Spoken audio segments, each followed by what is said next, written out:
O assédio é quando um desconhecido olha pra mim com maldade. Assédio é as mulheres sempre ouvirem piadinhas machistas e os homens acharem que isso é normal, que isso é engraçado. Assédio é a desumanização do ser humano.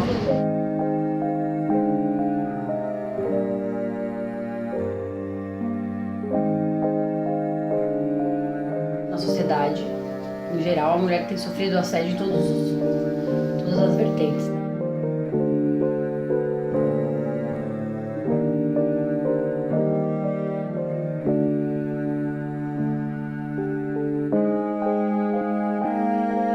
É fundamental que a gente transforme o nosso medo, a nossa indignação, a nossa dor em luta.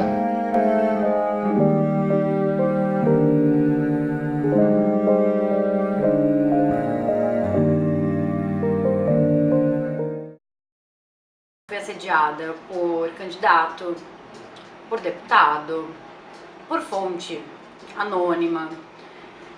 E é muito engraçado como eles veem a gente como sempre a gente tá devendo alguma coisa pro homem. E eu tava lá fazendo a cobertura de todo o evento, tirando foto, conversando com as pessoas, né? E aí, de repente, um senhor, mais ou menos uns 50, 60 anos de idade, assim, mais para 60, levantou a mão e eu fui até ele achando que ele ia dar algum depoimento ou que ele ia perguntar alguma coisa sobre o sindicato. Ele falou assim, o meu quarto é 400 e tal, eu tô te esperando lá no final do evento. No caso do Cristiano Araújo, eu fiz toda a cobertura da morte dele. E eu consegui uma fonte super quente na cidade, onde tinha sido feita a biópsia. E papo vai, papo vem sobre a pauta pelo WhatsApp. Agradeci, falei obrigada. E ele disse assim, mas é só isso?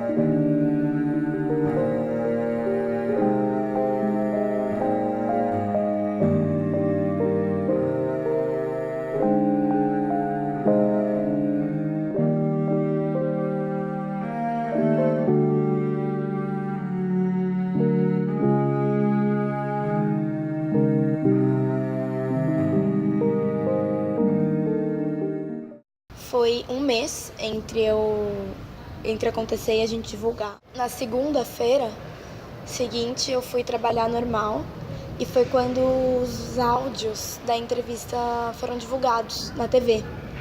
E aí foi um momento que eu me assustei, porque só quem tinha isso era eu, a empresa e a polícia. Então eu tinha certeza que não tinha vindo de mim, então de algum lugar isso saiu.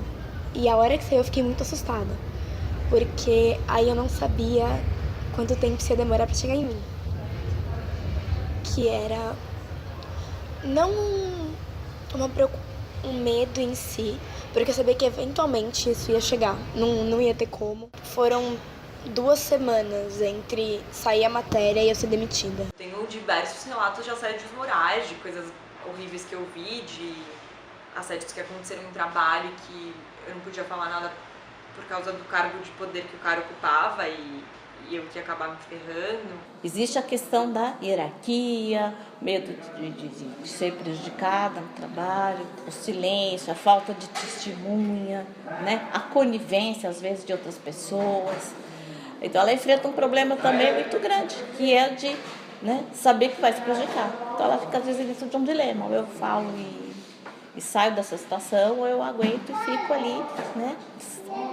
E a situação continua. E é uma coisa assim um pouco ególatra, né? Mas querendo ou não, eu gosto de achar que eu levantei um pouco dessa bandeira e que se alguma mulher se sentiu incentivada por causa do que eu fiz, é o suficiente pra mim.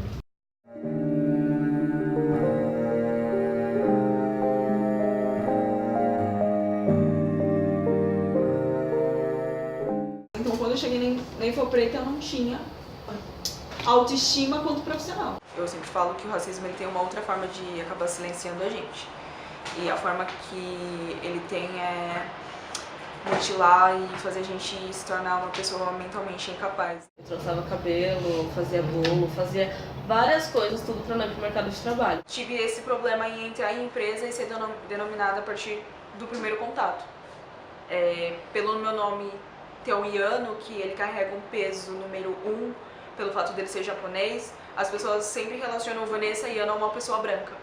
Então, ao chegar e ver que a Vanessa Yano sou eu, sempre causava um choque. Fui trabalhar no cartório. Aí todo mundo de social, cabelo liso, coque, um monte de advogado, um monte de macho branco chegando e tacando a carteira assim na minha cara. Tipo, o que você faz? Todo mundo, nossa, eu vou fazer direito, eu faço direito, não sei o que, cartório civil, né? Todo mundo faz direito. Você faz o quê? Faço ciências sociais. Aonde? Na Federal de São Paulo, todo mundo. Nossa, como você conseguiu fazer essa faculdade? Você não paga nada? Então, você é inteligente? Não, mas você é inteligente por que você escreve tão bem?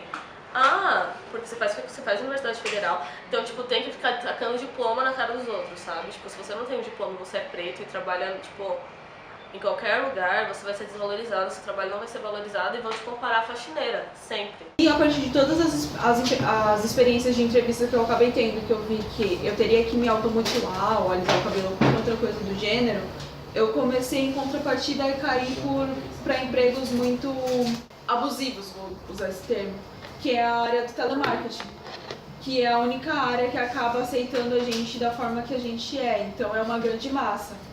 Eu falo que todo mundo que se identifica diferentão na sociedade acaba caindo nas mãos do telemarketing porque é um contato telefônico, ele não é visual. O ambiente de telemarketing ele é bem pesado, não parece, mas tem que ficar ouvindo cliente falando abobrinha. Você já tem um cansaço físico e emocional ali. Não quero nada demais, assim, eu só quero ser respeitada como mulher. Eu quero minha privacidade, eu quero não ser assediada a cada 2 minutos de um jeito diferente.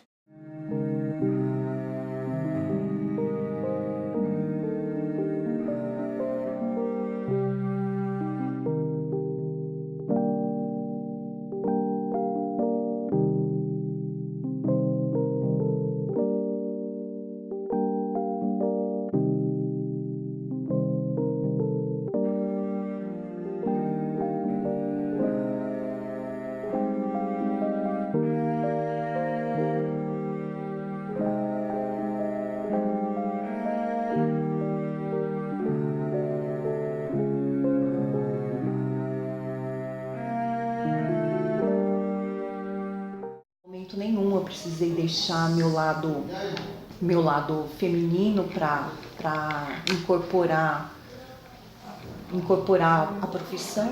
Havíamos 2 mulheres, acho que na época 25, se não me falha a memória, 25 homens. Antes de sair para trabalhar é feita uma reunião, chamamos de preleção, aonde se decide ali, o comandante da equipe decide para onde você vai, se você vai trabalhar em viatura, se você vai trabalhar num posto. O inspetor perguntou, estou pensando em colocar ela na viatura, então de pronto já os mais antigos, eu não trabalho com mulher.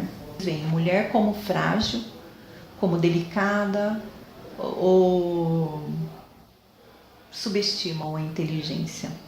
Tem aquela coisa, puxa, como é que eu vou ficar num posto e essa mulher que acabou de chegar vai para uma viatura trabalhar na rua? Isso é serviço de homem, né? Magra desse jeito, não aguenta a arma, não tem jeito. Você tem que ser profissional em qualquer profissão. O importante é o seu profissionalismo, não é o seu gênero. Isso é produto de uma sociedade ainda muito machista, que ainda tolera muito esse tipo de atitude dos homens, né? Deixando até a mulher confusa, se aquilo está certo, se não está, se é porque ele é homem, se ele pode, né? Às vezes ela fica confusa de saber se ela deve ou não tomar uma atitude ou não.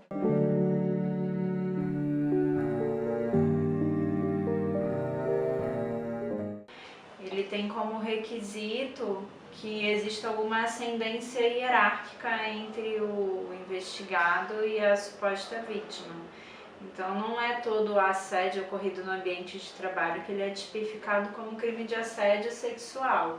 Então esse agressor, esse investigado, ele tem que ter o intuito de obter alguma vantagem ou favorecimento pessoal, e para isso ele tem que se prevalecer da condição de superior hierárquico da vítima. Se esses requisitos não estiverem preenchidos, não há que se falar em assédio sexual. As leis são machistas, são feitas por homens para homens. Ponto. O judiciário é machista, as interpretações das leis são machistas. Ou esse cara fica impune, assina lá um termo circunstanciado e sai pela porta da frente, ou ele pega de 6 a 10 anos de cadeia, que é uma pena muito severa. São criminosos diferentes, eu não posso colocar os dois no mesmo balaio. Não posso. Isso fere o Estado Democrático de Direito. A gente tem a tendência de achar que criminalizar condutas resolve ou é uma forma eficaz de combater a conduta em si, e não é na prática. Porque o sistema carcerário, ele é problemático e ele é feito para ser problemático. A gente se reuniu na semana que estourou o caso do assédio no ônibus, porque uma assessora parlamentar procurou a Defende, pedindo para a gente analisar em coletivo um projeto de lei que reuniria a questão penal numa alteração do Código Penal para incluir esse tipo de assédio. Então, uma das coisas que a gente pensou foi em aumentar varas especializadas, varas do judiciário, porque hoje em dia as varas de violência contra a mulher, elas são específicas para atender Maria da Penha, e na maioria das vezes só para atender questões envolvendo relacionamentos. Então é um marido, ex-marido, ex-namorado, pai, irmão, mas não necessariamente um desconhecido na rua. E na minha opinião e na opinião das minhas companheiras, você tem que especializar a vara para ela trabalhar com violência de gênero em geral, porque a violência pela própria Maria da Penha, ela não é só física, ela também pode ser psicológica, financeira, moral, sexual. E os juízes, por exemplo, se você vai processar um homem por violência psicológica hoje, ainda que ele tenha sido seu companheiro, você não consegue processar civilmente na vara especializada, você tem que ir para a vara civil. Em geral, são juízes que não têm formação específica de gênero, então eles não têm essa sensibilidade, e aí a mulher é submetida a uma nova violência. Cadê a lei? Cadê a lei que não vai deixar dúvida de que esse cara é um criminoso e não um contraventor? Eu preciso dessa lei. Apesar do sistema punitivista não funcionar tanto, a gente quer tirar esse cara de circulação. É uma questão de redução de danos. Porque ele vai ser preso num sistema carcerário que não funciona. Ele não vai ser ressocializado. Mas esse cara vai ter que sair de circulação em algum momento, para que ele não faça novas vítimas. É o que a gente tem hoje. Não quero falar da sanidade mental desse cara. Não é o ponto, porque senão a gente coloca que todos os homens são doentes, né, que fazem isso. Não, eles não são doentes. São homens se valendo de um sistema patriarcal onde ele acredita que a mulher ele é dono da mulher, que é o corpo da mulher, é dele, ele pode fazer o que ele quiser, a hora que ele quiser. Enquanto a gente viver esse sistema, a gente não consegue aferir se é uma doença, realmente, se é um problema mental. Porque tem muito machismo por trás disso. Então primeiro você limpa o machismo, pra depois ver se alguém é doente mesmo, se alguém tá com algum problema e a gente trata. Por hora, precisamos de um sistema de leis bem aplicadas e que vão de encontro aos interesses da vítima e não do agressor.